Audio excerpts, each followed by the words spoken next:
Hello friend, নমস্কার সবাইকে। আমি চলে গেছিলাম রাধা অষ্টমীর দিনে মন্দিরে রাধারানীকে দর্শন করার জন্য। আমি চলে গেছিলাম গল্লামারি ইস্কন মন্দির। এখানে যে দেখি অনেক মানুষ এসেছে। নিচেই তো অনুষ্ঠান হচ্ছে, কিন্তু নিচে বসার কোনো জায়গা পাইনি, তাই আমি উপরে এসে অপেক্ষা করছি যে কখন রাধারানীর দর্শন পাবো।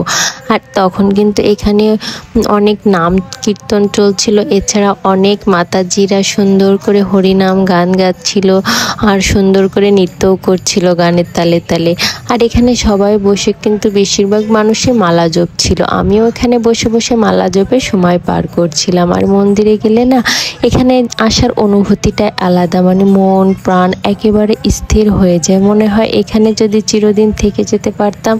কি আর করার, সংসার জীবনে ঢুকে পড়লে আসলে অনেক কিছুই আমাদের স্যাক্রিফাইস করতে। এখানে বসে অপেক্ষা করতে করতে দেখেন রাধারানী দর্শন দিয়ে দিয়েছে, গেট খুলে দিয়েছে। সবাই উঠে দুহাত তুলে উলুধ্বনি ও হরিনাম দিয়ে রাধারানীকে স্বাগতম জানাচ্ছে। তারপরে দেখেন আমরা সবাই এখানেই কিন্তু বসেই ছিলাম রাধারানীর দর্শনে। আর এখানে শেষ পেয়ে রাধারানীর আরতি শুরু হলো। এখানে বসে এক মনে আরতি দেখতে অনেক ভালো লাগছিল। আসলে আমার খুব ইচ্ছা ছিল রাধা অষ্টমীর দিনে যে আমি একটু রাধারানীকে দর্শন করব। কৃষ্ণ অষ্টমীর দিন বা কৃষ্ণর জন্ম অষ্টমীর দিনে আমি যেতে পারিনি, কারণ যেহেতু রাত্রিবেলায় থাকে, অত রাত্রিরে আমি কিভাবে যাব মন্দিরে। এই জন্য আমি রাধা অষ্টমীর দিন চলে গেছিলাম দুপুরবেলায়। যে দেখি অনুষ্ঠান প্রায় শেষের পথে, আমি ধরতে পারিনি মূল অনুষ্ঠানটা, কারণ যেহেতু আমি বাসায় একটু ছোটোখাটো রাধা অষ্টমী করেছিলাম, এই জন্য আমার একটু দেরি হয়ে গেছিলো। যে দেখি এখানে অনেক কিছুরই আয়োজন করা হয়েছে। এখানে সুন্দর করে রাধারানীকে আরতি করা হচ্ছিল। এখানে সব কিছুই শেষ, এটা একেবারে শেষের পর্ব, আরতি পর্ব। যারা জানে বা যারা এই নিয়ম জানে তারা অবশ্যই বুঝতে পারবেন যে এটা একেবারে শেষের দিকে।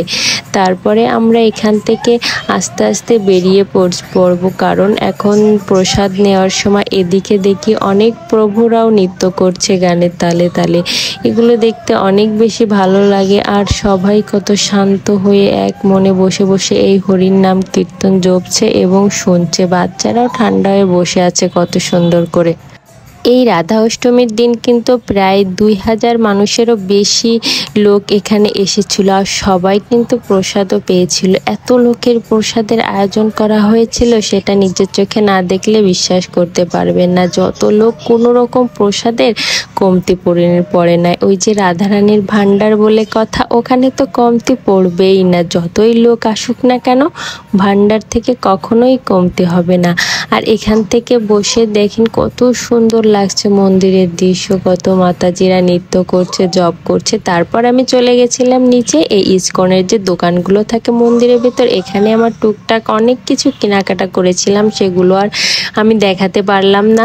তারপরে সেখান থেকে আমি চলে যাব খাওয়ার ওইখানে। যে দেখি কি বাবা, কি লাইন! এই যে আমার সামনে পিছনে প্রচুর লাইন ধরে সিরিয়াল মেনটেন করে খাবার নিতে হবে, না হলে এত লোক কিভাবে বসতে দেবে, কোথায় বসাবে, এই জন্য এই সিস্টেমটা করেছে।